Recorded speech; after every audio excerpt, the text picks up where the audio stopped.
What's the worst thing that can happen on a flight? Turbulence? Bad food? How about a racist, arrogant passenger deliberately pouring scalding coffee on you? That's what happened to a 19-year-old girl just trying to get home. But the bully, a powerful CEO named Marcus Thorne, made one mistake. He didn't just assault a passenger, he assaulted the wrong passenger. He had no idea that her father was also on that plane, and her father was the CEO of the entire airline. This isn't just a story of revenge, it's a story of karma at 30,000 feet. The cabin of Ascentis Airways Flight 101 from London Heathrow to JFK was a symphony of quiet privilege. The scent of new leather, expensive perfume, and the faint, citrusy notes of complimentary champagne hung in the air. This was the world of business class, a world Chloe Sinclair technically belonged to, but never felt comfortable in. At 19, she was a stark contrast to the rows of bespoke suits and sharp, corporate-ready dresses. She was folded into her window seat, 12A, wearing noise-cancelling headphones, a paint-splotched grey hoodie, and worn black jeans. Her attention was focused entirely on the leather-bound sketchbook in her lap. The graphite of her 6B pencil whispered across the textured paper, capturing the profile of the elderly woman asleep in the row ahead. Chloe was an artist. Her father, Dominic Sinclair, was a titan. He was the CEO of Ascentis Airways. This trip was a reluctant obligation. She loved her father, but his world was one of quarterly reports, stock options, and aggressive expansion. Her world was one of charcoal, turpentine, and capturing the honesty of a moment. She was flying to New York to attend a gala honoring him. She'd rather be in a drafty London studio, but a week with her father, even a corporate week, was a rarity she couldn't refuse. The man in 12C, Marcus Thorne, had boarded like a storm front. He was in his mid-40s, with a face that looked like it had been carved from expensive marble and left in a permanent scowl. He wore a Tom Ford suit that probably cost more than her semester's tuition. He hadn't just sat down, he had occupied the space, slinging a briefcase onto the seat divider and barking into his phone about the unacceptable delay at the gate. "I don't care what the SEC filing says. You tell them my offer is final. I'll gut their entire C-suite by Monday," he'd snapped, loud enough for the entire front cabin to hear. Chloe had flinched, pulling her hoodie tighter. He'd glanced at her, his eyes raking over her casual clothes with undisguised contempt. He huffed, a small, sharp sound of disapproval, as if her very presence was lowering the cabin's property value. He said nothing, but his message was clear. "You don't belong here." A senior flight attendant, a woman with a calm, professional face and a name tag that read Lydia, had come by to offer pre-departure drinks. "Mr. Thorne, can I get you some champagne? Water? Just get me a scotch. Neat. And tell the captain to get this bird in the air. I have a multi-billion-dollar acquisition to close," he said, not looking up from his phone. "We'll be pushing back momentarily, sir." Lydia's smile was polished steel. She turned to Chloe. "Ms. Sinclair, lovely to have you with us again. Your usual?" Chloe gave a small, grateful smile. "Just a ginger ale, please, Lydia." "Thank you." Marcus Thorne's head snapped up. His eyes narrowed, first at Lydia, then at Chloe. He'd heard the name, heard the familiar tone. He looked at Chloe again, his gaze lingering, trying to place her. He was a man who prided himself on knowing everyone who mattered. The name Sinclair connected to Ascentis, obviously, but he looked at this girl in her sloppy clothes and dismissed the thought. A coincidence, probably some distant, unimportant relative. He grunted and turned back to his laptop, opening a spreadsheet filled with terrifyingly large numbers. The Boeing 777 lifted off, a smooth, powerful ascent that pressed Chloe back into her seat. She watched London shrink into a grey-green map below, then vanish beneath a blanket of clouds. She loved this part, the liminal space between worlds, suspended in the sky. She opened her sketchbook again. This particular book was her most important possession. It contained her entire portfolio, the work she was submitting for a coveted spot at the Rhode Island School of Design's summer intensive. The centerpiece was a portrait of her late mother, a piece she'd been working on for 6 months. Hours passed. The cabin lights dimmed. The clinking of cutlery from the dinner service faded, replaced by the steady, hypnotic drone of the engines. Chloe was lost in her work, shading the hollow of a cheekbone, trying to capture the exact, sad but proud light in her mother's eyes. Marcus Thorne, meanwhile, was fuming. The in-flight Wi-Fi was sluggish, and a key video conference with his team in Tokyo had dropped twice. He was on his 3rd scotch, and his patience, already a finite resource, was gone. "This is ridiculous," he muttered, slamming his laptop shut. He jabbed the flight attendant call button with vindictive force. Lydia appeared, her face serene. "Yes, Mr. Thorne. This Wi-Fi is a joke. How does Sinclair expect to run a premium airline with this garbage tech? I'm paying 5 figures for this seat. I do apologize, sir. We are over the mid-Atlantic, which can sometimes affect the satellite link. It should stabilize shortly." "It's unacceptable. Get me another scotch and a black coffee, extra hot. Now." "Of course, sir." Lydia returned with the drinks. She placed the coffee on his tray table, her movements precise. She glanced at Chloe, who was still drawing, oblivious, her headphones on. Lydia felt a small, protective instinct. She knew exactly who Chloe was. The manifest had her flagged as VIP Femme 1A, the highest priority. She was Dominic Sinclair's only child, and Lydia, who had been with the airline for 20 years, remembered Chloe as a little girl, coloring in the executive lounge. Lydia leaned in slightly toward Marcus. "Sir, please be careful with the coffee. We may be hitting some turbulence soon." Marcus just waved a dismissive hand. Whatever. He was a man accustomed to the world bending to his will. He didn't believe in consequences, only in leverage. And in his world, he held all of it. The turbulence Lydia had predicted never arrived. The flight was unnervingly smooth, a silent tube of metal hurtling through the dark.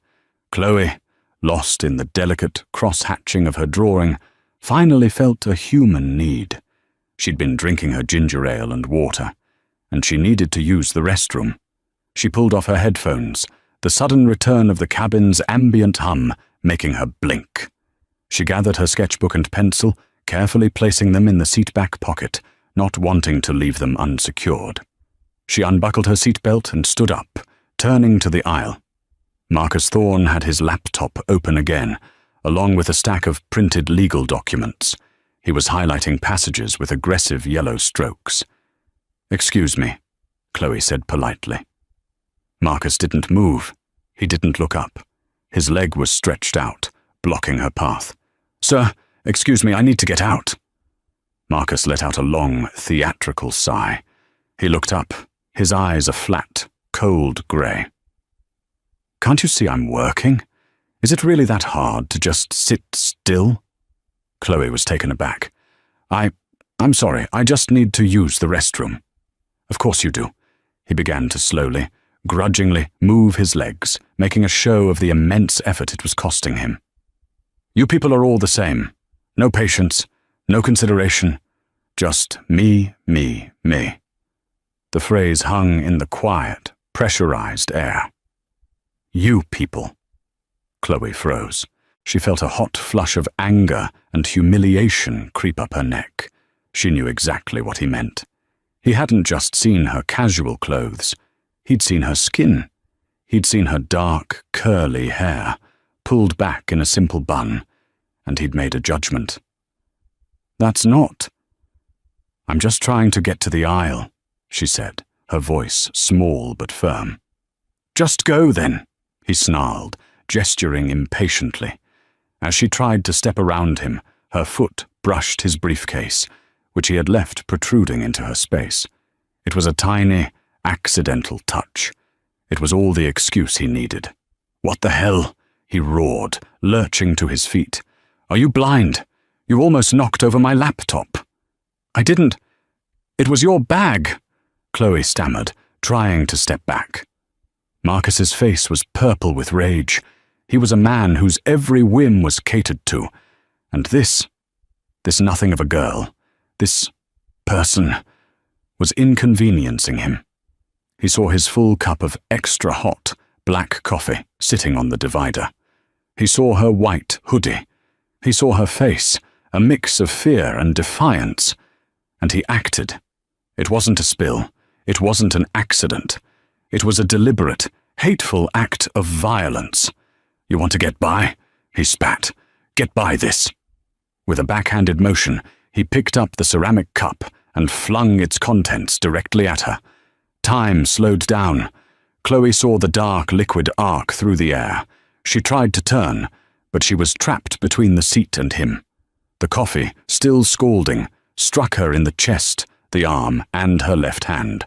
She screamed, a sharp cry of shock and pain. The heat was immediate, a searing, angry burn on her hand. But the worst part was the splash. The dark, oily liquid saturated her hoodie, but a significant amount. It splashed up. It hit the seat-back pocket, dousing her sketchbook. The cabin erupted. A woman in the row behind gasped. Oh my God! Lydia and another flight attendant, Ben, were there in a second. Sir! Lydia's voice was sharp, all pretense of service gone. Chloe was clutching her hand, tears of pain and humiliation welling in her eyes. My sketchbook, she whispered, her voice breaking. She pulled it out. The cover was soaked. She opened it, and her heart shattered. The coffee had bled through the pages. The portrait of her mother, the graphite and charcoal were a smeared, brown, watery mess. The paper was warped and ruined. 6 months of work, the most personal thing she owned, was destroyed. Gone. Look what you did, Marcus Thorne said, his voice dripping with venom. You clumsy. You've made a mess everywhere. Now I'm all wet. A few drops had splashed back onto his precious suit. He looked at the crying girl, at the flight attendants, at the horrified faces of the other passengers, and he felt no remorse.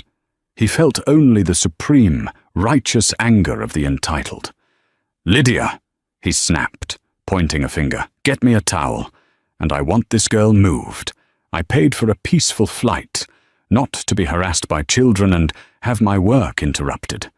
I want a full incident report filed. This is unacceptable. Chloe just stood there, shaking, hot tears streaming down her face, clutching the ruined, dripping remains of her art. The physical burn on her hand was nothing compared to the cold, hollow ache in her chest. Lydia moved with a speed and authority that came from 2 decades of handling every conceivable crisis at 30,000 feet. Her mind was a steel trap of protocol. Ben, get Ms. Sinclair to the galley. Now, get the full first aid kit. Run cold water on that burn immediately. Get her a change of clothes from the first-class kit, she ordered, her voice low and rapid. She then turned to Marcus Thorne. Her face was an impenetrable mask of professionalism, but her eyes were chips of ice. Sir, you will return to your seat, and you will not move. I'll do no such thing, Marcus blustered, dabbing at his sleeve with a napkin. I am the victim here.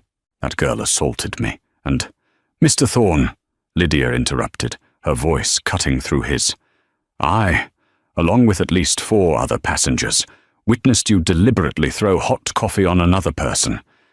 That is assault. Sit. Down. Now. The command in her voice, backed by the sudden, focused glares of everyone around them, finally penetrated his bubble of arrogance.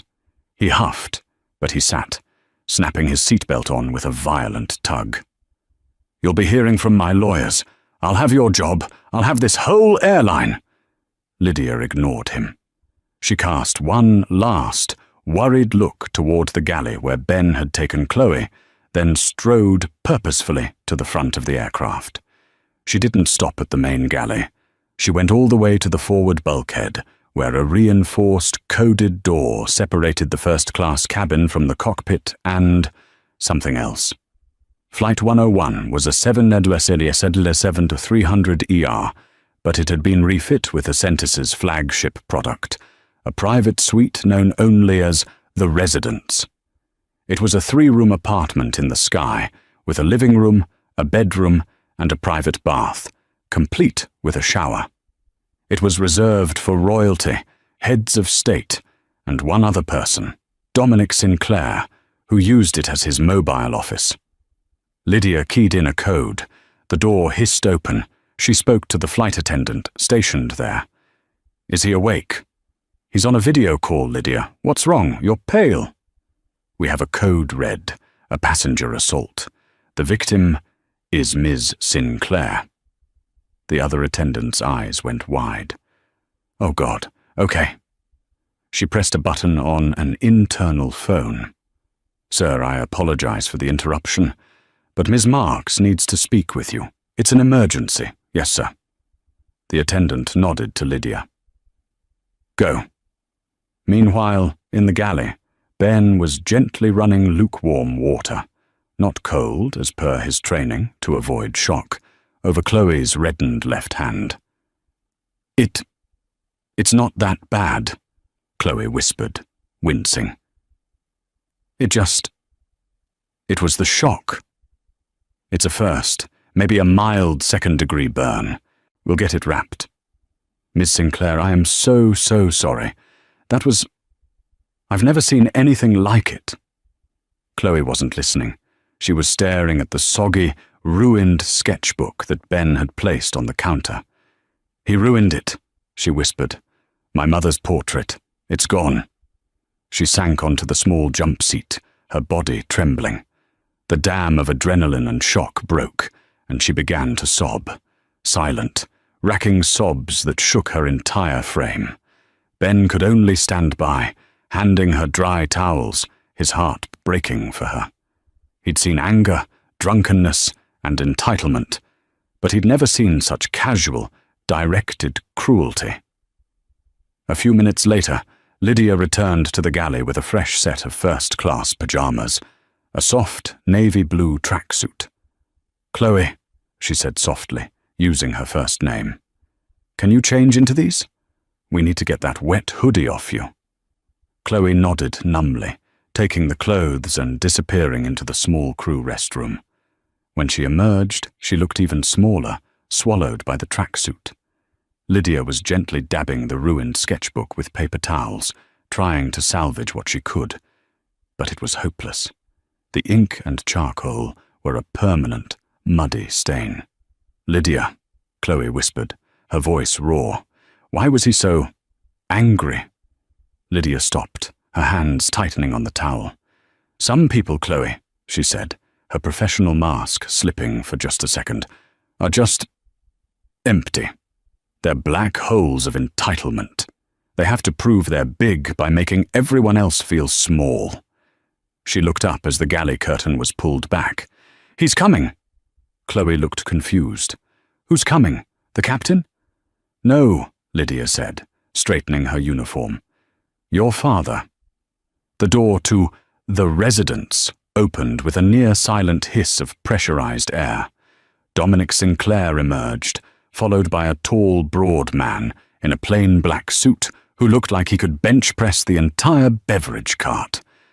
This was Price, Dominic's head of personal security. Dominic was not in a suit. He was wearing dark trousers, a grey cashmere sweater, and looked more like a man relaxing in his penthouse than a CEO at 30,000 feet. But there was nothing relaxed about him.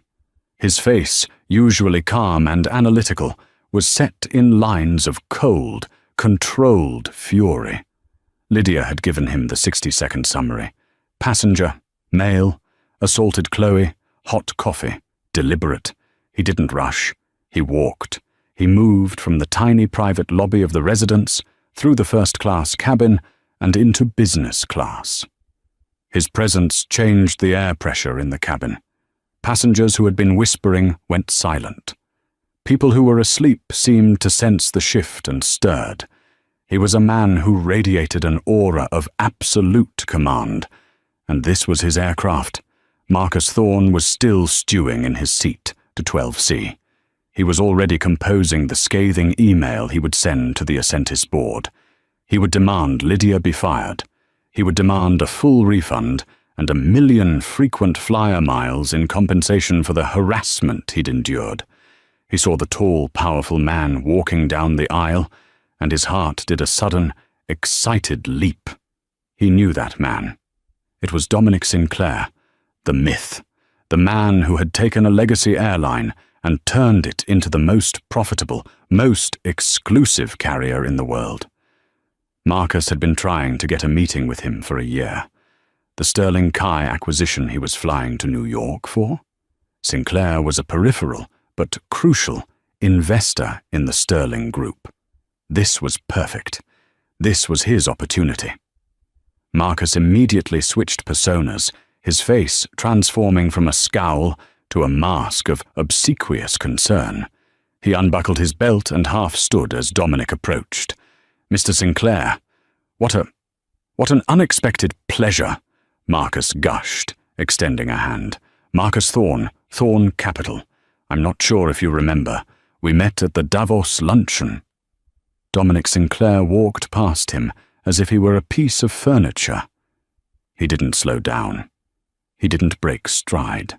His eyes were locked on the galley at the end of the cabin. Marcus's hand was left hanging in the air. His smile froze, then curdled. The public snub was more shocking than a physical blow. At that exact moment, Chloe stepped out of the galley, her face pale, her eyes red and puffy.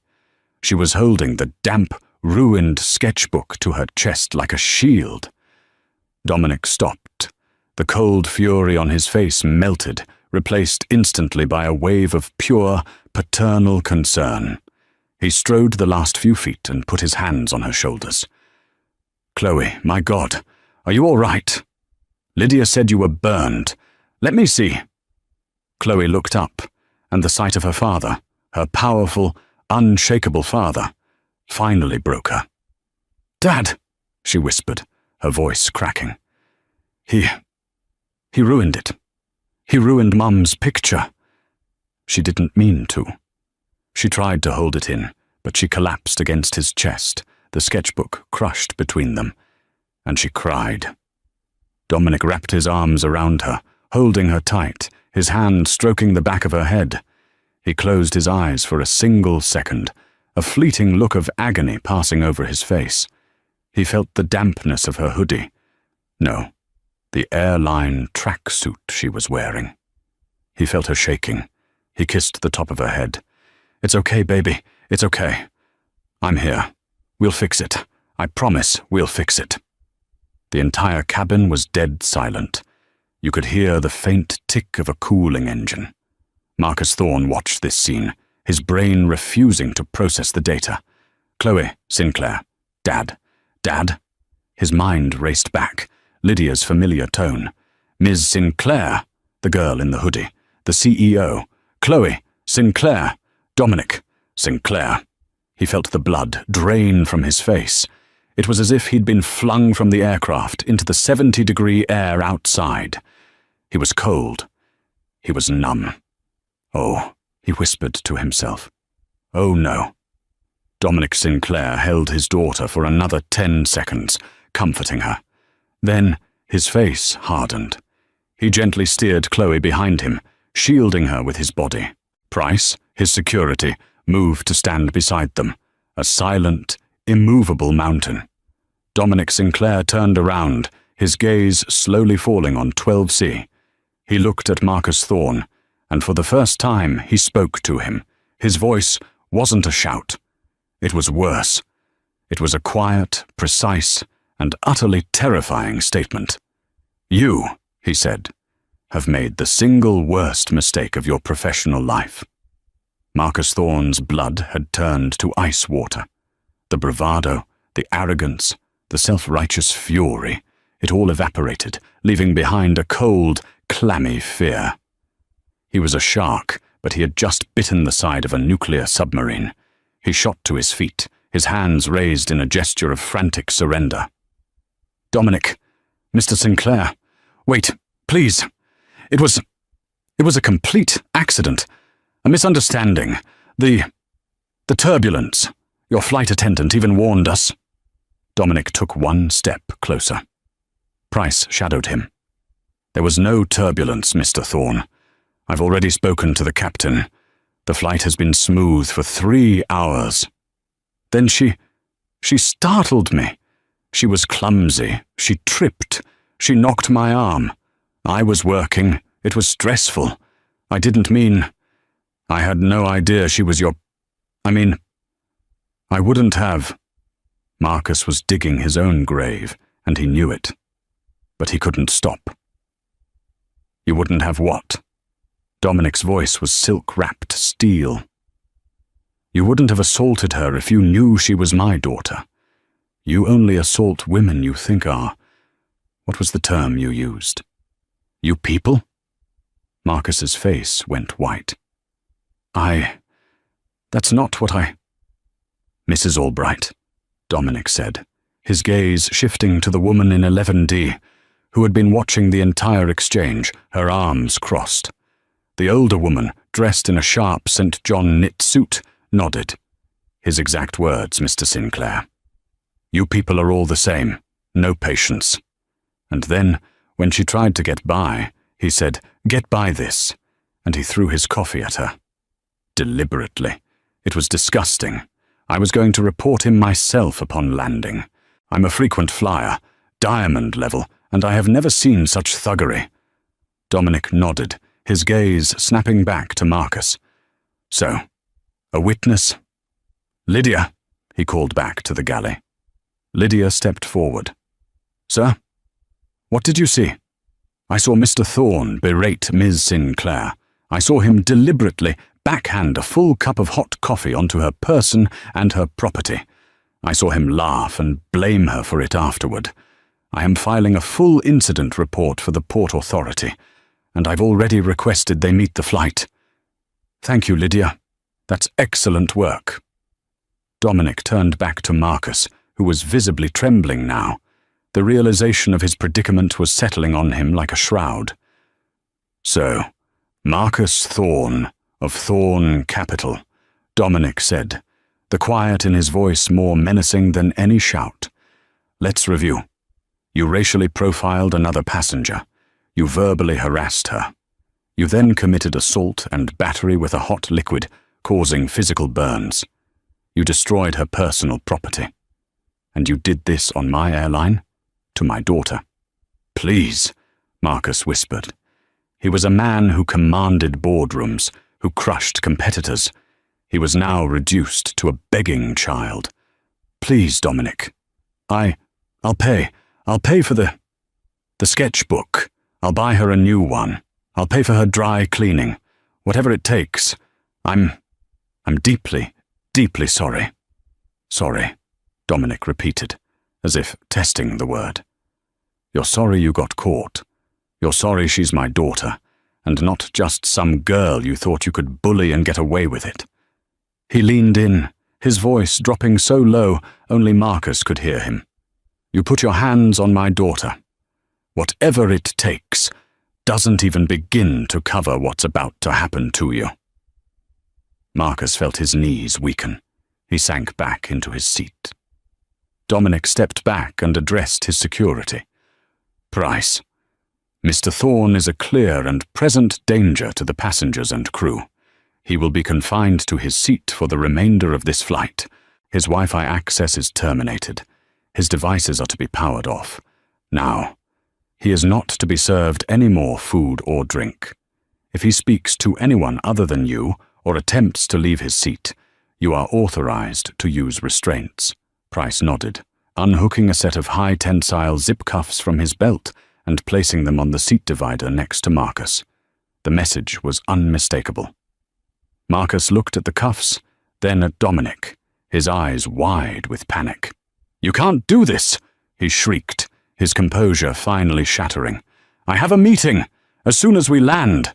It's the Sterling Kai acquisition. It's the biggest deal of my life. It's worth billions. I have to be there." A slow, cold smile spread across Dominic Sinclair's face. It was a terrifying sight. "Ah, yes. The Sterling Kai deal," he said, his voice full of mock realization. "The 9 a.m. meeting at the Sterling Group headquarters in the financial district. I know it well." Marcus's panic was momentarily replaced by confusion. You do?" "Of course." Dominic straightened his sweater. "I'm a primary investor in the Sterling Group. I sit on their advisory board. I'll be at that meeting." He paused, letting the words land with the force of a tectonic plate shifting. "But you, Marcus, you won't." The remaining 3 hours of the flight were a masterclass in psychological torture. Marcus Thorne sat in his seat, a prisoner in a $10,000 chair. Price stood in the aisle beside him, silent and immobile, his sheer presence a warning. Marcus couldn't sleep. He couldn't work. He couldn't even call his lawyers. He just sat, marinating in a cold sweat of pure, unadulterated panic, replaying the moment over and over. The hot coffee, the girl's cry, the face of Dominic Sinclair. Every time a flight attendant walked by, they wouldn't even meet his gaze.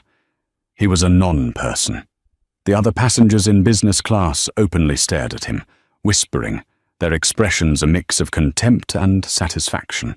He had gone from a master of the universe to a pariah. Dominic, meanwhile, had escorted Chloe to the residence. He had Lydia bring the first aid kit, and he personally, gently, applied the burn salve and a sterile dressing to his daughter's hand. He sat with her in the suite's living room, listening as she told him about the portrait, about her school application, about the casual, biting racism that had preceded the assault. He just listened, his jaw tightening with every word, but his eyes when they looked at her were soft. "I'll get a new sketchbook, Dad. It's fine," she said, trying to be strong. "It's not fine, Chloe," he said, his voice heavy. "What's not fine is that he felt he had the right. That's the part that I can't fix." "You're here," she said, leaning her head on his shoulder. "That's a fix." But as the plane descended, something else was happening. A young man in seat 14A, a tech influencer named Digital Dave, had been filming. He hadn't filmed the coffee throw itself, it was too fast. But he had filmed Marcus's initial racist rant. He had filmed Chloe's tears and the ruined book. And he had filmed the entire magnificent, cinematic confrontation. Dominic Sinclair's arrival, the dawning horror on Marcus's face, and the cold, precise verdict. As soon as the plane was below 10,000 feet, and the device's rule was lifted, though Wi-Fi was still off, he was editing. The moment the wheels touched the tarmac at JFK and the ding sounded for Wi-Fi reconnection, he hit upload. He posted it to X, formerly Twitter, TikTok, and Instagram. The title was electric. Must watch. Racist CEO, Marcus Thorne, Thorne Capital, pours coffee on black woman on Ascentis flight. Then her father, the Airline CEO, Dominic Sinclair, shows up and destroys him. Karma, enter Ascentis. Marcus Thorne. The plane taxied to the gate. The seatbelt sign went off. "All passengers, please remain seated," Lydia's voice came over the PA. "We ask that all passengers remain in their seats until our security team has addressed a situation on board." The door opened. 3 Port Authority police officers boarded. "Mr. Marcus Thorne," one of them said, his voice booming. Price pointed. "Seat 12C. Sir, you need to come with us. Please grab your belongings." "This is a misunderstanding," Marcus yelled, his voice cracking. "I'm the victim. I was harassed. You can't arrest me." "Sir, we're not arresting you. We're detaining you for questioning regarding an assault complaint filed by the flight crew. Now move." As Marcus was hauled out of his seat, grabbing his briefcase, a dozen cell phones were out, all recording. He was marched down the aisle, his Tom Ford suit rumpled, his face a mask of sweaty desperation. It was the ultimate walk of shame. By the time he was in the terminal, being led to a private security office, the video was already at 500,000 views. By the time Dominic and Chloe disembarked privately from a separate exit, it was at 2 million. News vans, already at JFK for another story, were scrambling. Forbes had the story. The Wall Street Journal had the story. TMZ had the video. The internet had passed its judgment. The moment the 777's door slid open, Marcus Thorne's world, which had been teetering on a precipice for 3 hours, fell into the abyss. The 3 Port Authority police officers who boarded were not the bumbling small-town cops of his imagination. They were large, weary, and utterly unimpressed. "Mr. Marcus Thorne?" One officer, a man with a chest like a filing cabinet and a name tag reading Kowalski, bellowed. Price, Dominic's security, simply pointed. "Seat 12C. Sir, you need to come with us. Please grab your belongings." "This is an absolute outrage," Marcus began, his voice a reedy, cracking version of its usual boom. "I am the victim here. I was harassed. I was threatened by that.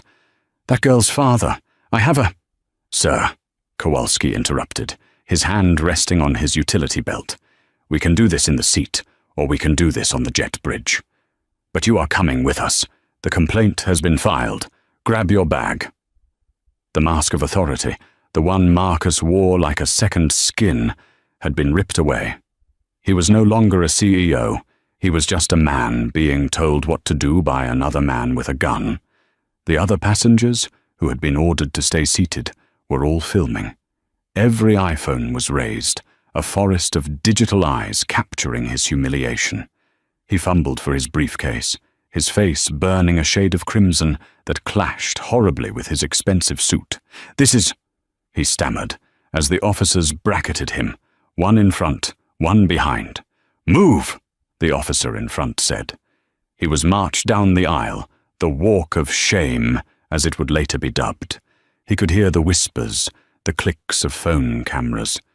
As he stepped onto the jet bridge, a woman in first class, who he'd imperiously cut off during boarding, just looked at him and said, "Bless your heart." It was the most devastating, southern-fried go-to-hell he'd ever heard. The terminal was, impossibly, worse. The video, uploaded by Digital Dave, the second the wheels touched, had already been picked up by local news affiliates. A small, ragged group of paparazzi and news crews, tipped off by the passenger manifest and the police scanner chatter, was waiting at the gate. Flashes exploded in his face. "Mr. Thorne, is it true you attacked a minor?" "Marcus, accusations of racism? Any comment? Is that coffee on your suit, Mr. Thorne?" He flinched, trying to hide his face with his briefcase as the officers shoved him through the scrum. He was a man who lived for the Wall Street Journal profile, for the Forbes cover. This was not the press he courted. This was a feeding frenzy, and he was the chum. He was led not to a quiet lounge, but to a sterile, windowless Port Authority police office, deep within the bowels of JFK. The room smelled of stale coffee and industrial cleaner. He was told to sit on a hard, plastic chair that was bolted to the floor. They took his briefcase and his phone for processing and left him. He sat for an hour, then 2, His mind, usually a sharp, analytical tool for hostile takeovers, was a frantic swarm of bees. This is a civil matter, not criminal. It was a spill, an accident. I'll sue Sinclair for false imprisonment. I'll sue the airline for defamation. I'll have Kowalski's badge. Lydia will be fired. That girl. His rage was a familiar comfort, a fire he stoked to keep the fear at bay. But the fear was winning. The 9 a.m. meeting, the Sterling Kai deal, his entire year, his entire legacy, was balanced on that meeting. The door opened. His lawyer, Alan Murdoch, rushed in, his hair askew, his tie loosened. "Marcus, my God, what did you do?" Alan wasn't his usual, unflappable self. He looked terrified. "Nothing," Marcus spat. "I did nothing. This is a shakedown by Sinclair. He's trying to sabotage the Sterling Kai deal. It's anti-competitive. It's—" "Marcus, shut up," Alan said, dropping his briefcase. "Just, for 1 second, stop talking. I'm trying to find out what they're charging you with." "Charging me?" It was spilled coffee. The door opened again, and Officer Kowalski entered, along with a woman in a detective's shield. She held a tablet. "Mr. Marcus Thorne," the detective said, her voice flat. "I've reviewed the statements from the flight crew, from Mrs. Jennifer Albright in 11D, Mr. Simon Lee in 12A. "That's not even the right seat," Marcus started. 12A was Ms. Sinclair's seat. Mr. Lee was in 14A. He's the one who filmed you. We also have this." She turned the tablet around. It was the video. His face, contorted in a mask of pure venom. His voice, clear as a bell. "You people." The backhanded swing of the cup. The girl's scream. The look of satisfaction on his face afterward. Marcus stared. That's edited. It's out of context." The detective sighed. "We have 8 corroborating statements, Mr. Thorne. You're being charged with misdemeanor assault in the 3rd degree and harassment in the 2nd degree. Due to the nature of the incident and the evidence, the DA is also considering a hate crime enhancement." "A hate crime?" Marcus's voice was a squeak. "That's what calling someone 'you people' before you physically assault them tends to generate, yes," the detective said. "Your lawyer can talk to you about the bail." Alan looked sick. "They're asking for 50,000, and— Marcus, they're taking your passport." "What? No, I have business. I travel. The Kai partners. I have to fly to Tokyo next week." "You're considered a flight risk, Mr. Thorne," Kowalski said, not unkindly. "You've demonstrated, let's call it poor judgment, on an aircraft. The judge isn't going to let you near another one for a while." Marcus stared, dumbfounded, as Alan began the humiliating process of paying his bail. He was a global citizen, a master of the universe, and he had just been grounded, like a rebellious child. It was 4 a.m. when he finally walked out of the precinct, his suit a wrinkled mess. The press contingent had grown. They were a wall of shouting faces and blinding lights. "Mr. Thorne, your board has called an emergency meeting. Is it true your wife is a benefactor for the NAACP? Thorne Capital is down 30% in pre-market trading, Marcus. Are you resigning?" He and Alan shoved their way into a waiting town car.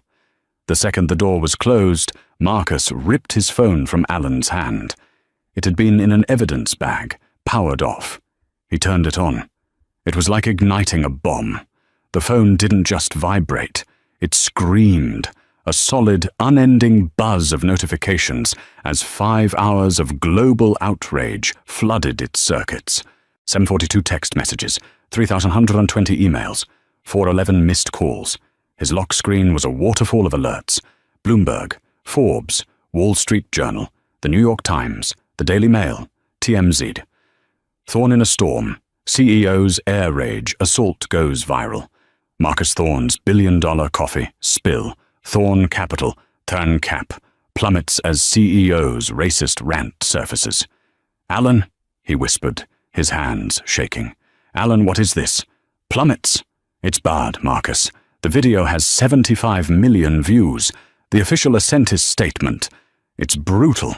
They've banned you for life, pending the results of the criminal investigation into your unprovoked and hateful assault on a fellow passenger." They can't say that." They did.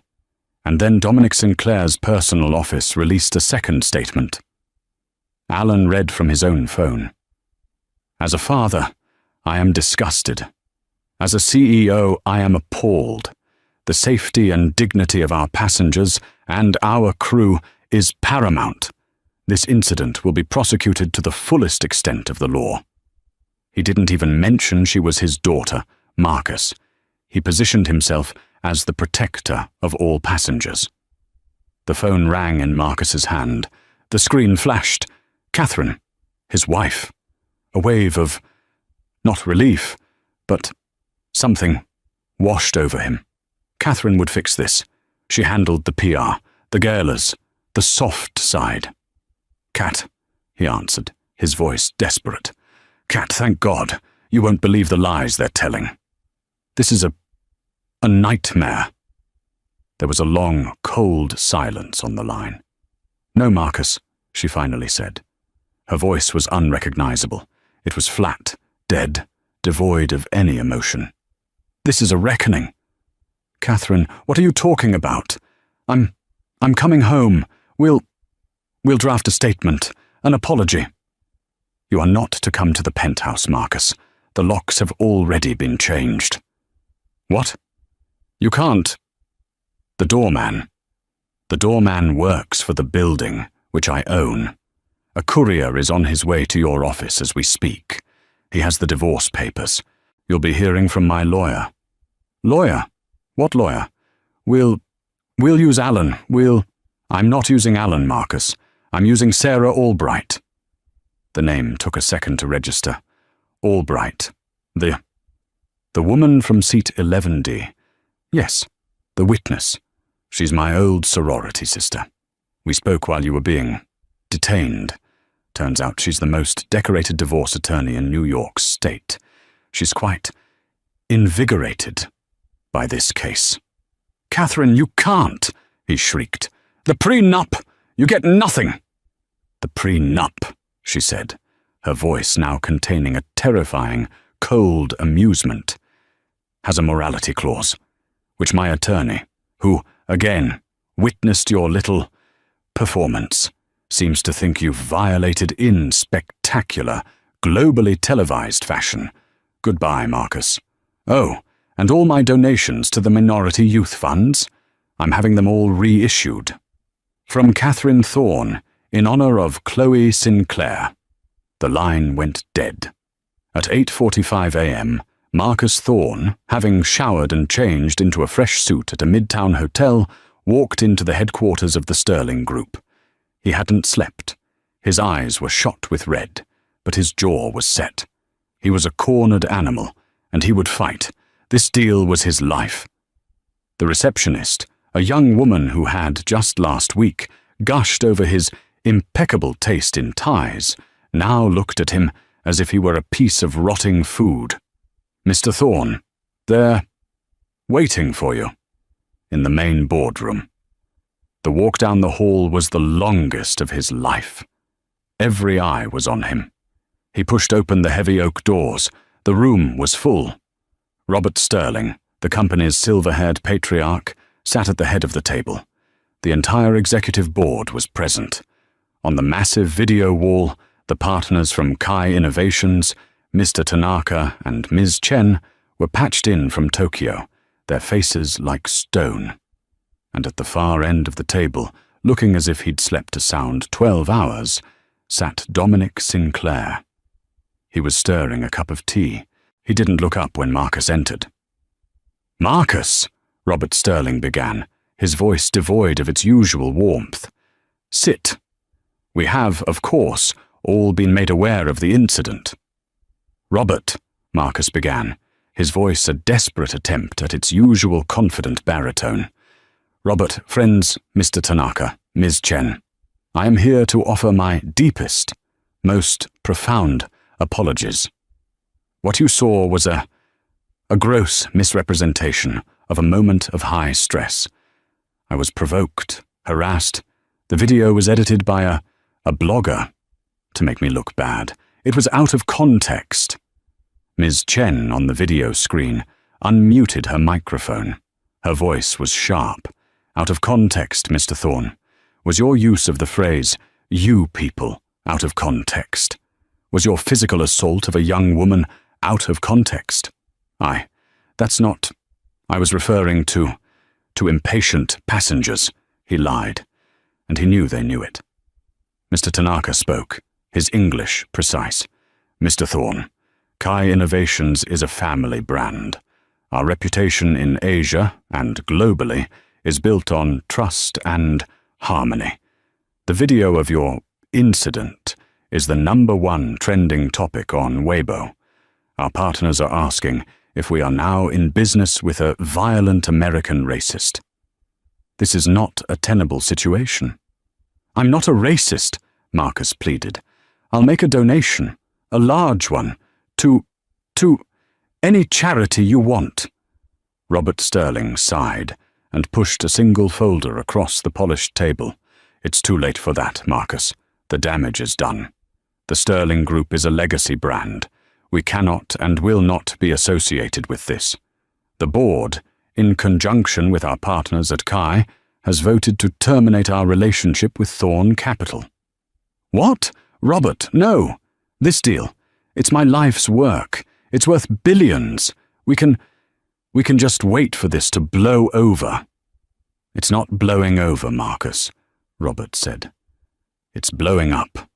Our stock dropped 8% at the opening bell simply from the association with you. The deal is dead. For you." Dominic Sinclair finally looked up from his tea. He placed his spoon delicately on the saucer. "Actually, Robert, that's not quite true." All eyes turned to him. Marcus felt a cold dread, a new, deeper level of hell opening beneath him.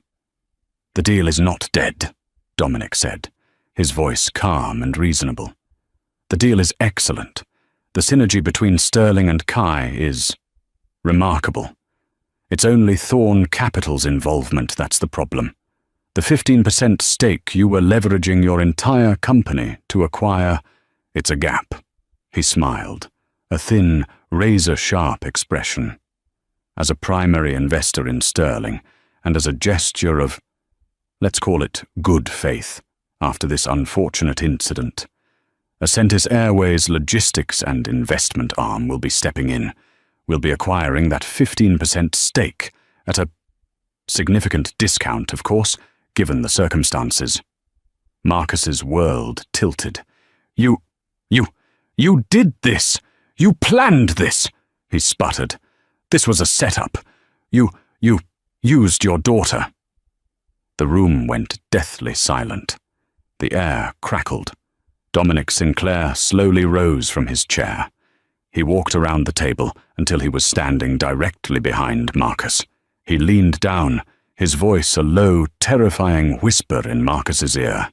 "You are a pathetic, hollow little man, Marcus. You think I would ever risk a single hair on my daughter's head for money? For a deal?" He tapped the folder on the table. "You did this.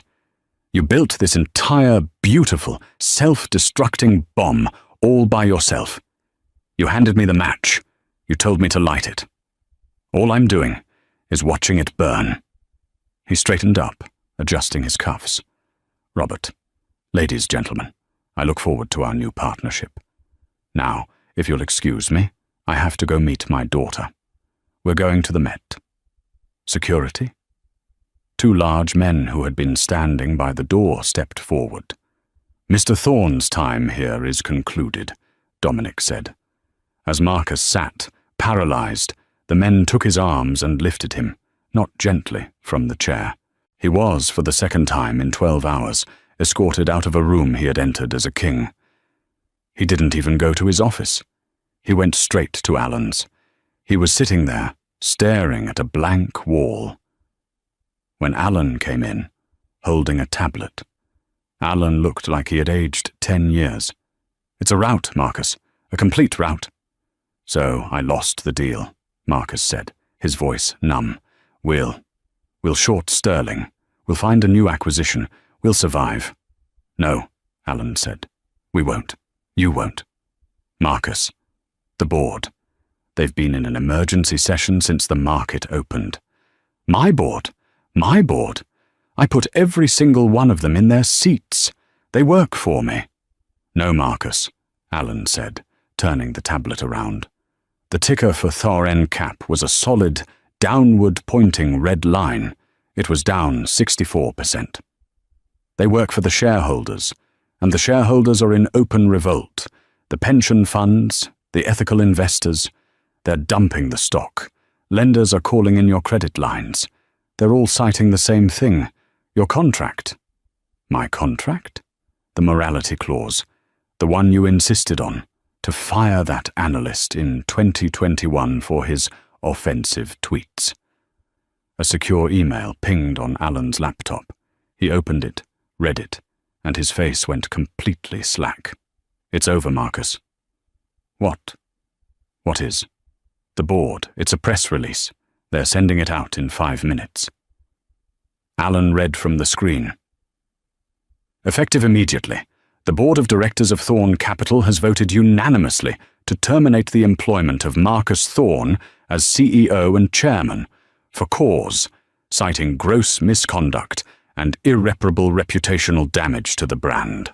The board is also initiating a clawback provision to recover his last 2 years of executive bonuses.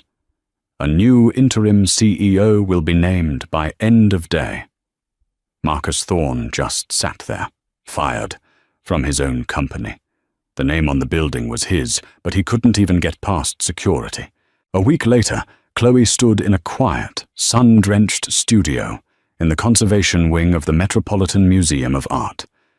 Dominic had pulled every string he had. On a sterile white table lay her sketchbook.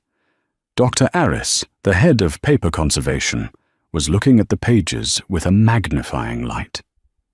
"The paper is high-quality vellum," she said, her voice soft. "But coffee, especially hot coffee, is a nightmare.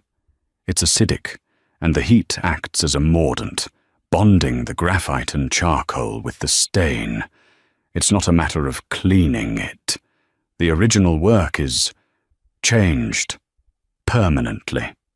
She had managed to separate the centerpiece, the portrait of her mother. The image was there, but a large, ugly, yellowish-brown cloud obscured half of her face. It was like a scar. It's ruined," Chloe whispered, a fresh wave of grief hitting her. "No," Dr. Aris said gently. "It's finished, just not by you." Dominic put his hand on her shoulder. "Chloe, we can—" "It's okay, Dad," Chloe said. Her voice was quiet, but it wasn't sad. It was different. She touched the stained page, the ugly, brown splotch. She felt the anger, the humiliation, the pain of the last week. She looked at the clean page opposite the ruined portrait. She picked up a new 6B pencil. She didn't try to draw her mother. She didn't try to replicate what was lost. She began to draw him. She used the coffee-stained page as a challenge. She incorporated the ugly, angry, brownish-yellow color into her work. The stain became his flesh tone. The splotches became the shadows under his eyes. The drawing that emerged was not a photorealistic portrait. It was an explosion of feeling. It was his face, distorted with rage, his mouth open, his eyes full of that terrible, hollow entitlement. It was raw, powerful, and utterly brilliant. Dominic watched her, his heart aching with a pride so fierce it almost hurt. His phone buzzed. He stepped away. "Yes?" "Oh, Sarah." "Yes, she's right here." "You did?" My God, thank you. Thank you. He hung up and walked back to his daughter, who was lost in the shading of her new piece. Chloe. She looked up, her fingers smudged with graphite. That was Mrs. Albright, the passenger from 11D, your mother's new divorce lawyer. Is Mum okay? She's more than okay, Dominic smiled, but that's not why she called. It seems she also sits on the board of trustees for the Rhode Island School of Design. Chloe's eyes went wide. She saw your art Instagram. She sent your entire portfolio, along with a high-res photo of the damage, and her personal, scathing, eyewitness account to the head of admissions. They're not just offering you the summer intensive, baby. He paused, his voice thick. They're offering you a full 4-year scholarship. The Chloe Sinclair Resiliency in Art Scholarship. They want you for the fall. They said they value artists who aren't afraid to show their scars. Chloe looked from her father to the ruined portrait of her mother, to the new, fierce, and terrifyingly beautiful drawing of her attacker. The old work was gone, destroyed by hate, but the new work, born from pain, was her future. She turned to a fresh, clean, unstained page and began to draw. And just like that, with one backhanded cup of coffee, Marcus Thorne lost everything. His deal, his company, his wife, and his reputation. This is what we mean when we say hard karma. Dominic Sinclair didn't just fire him. He let the world see Marcus for who he truly was, and the world did the rest. Chloe, meanwhile, turned her trauma into triumph, proving that the best revenge isn't just getting even, but rising above. What do you think? Was this karma deserved? Was it too much? Or was it exactly right? Let me know your thoughts in the comments below. Have you ever seen someone get a taste of their own medicine like this? If you loved this story of drama and karmic justice, please hit that like button. It really helps the channel.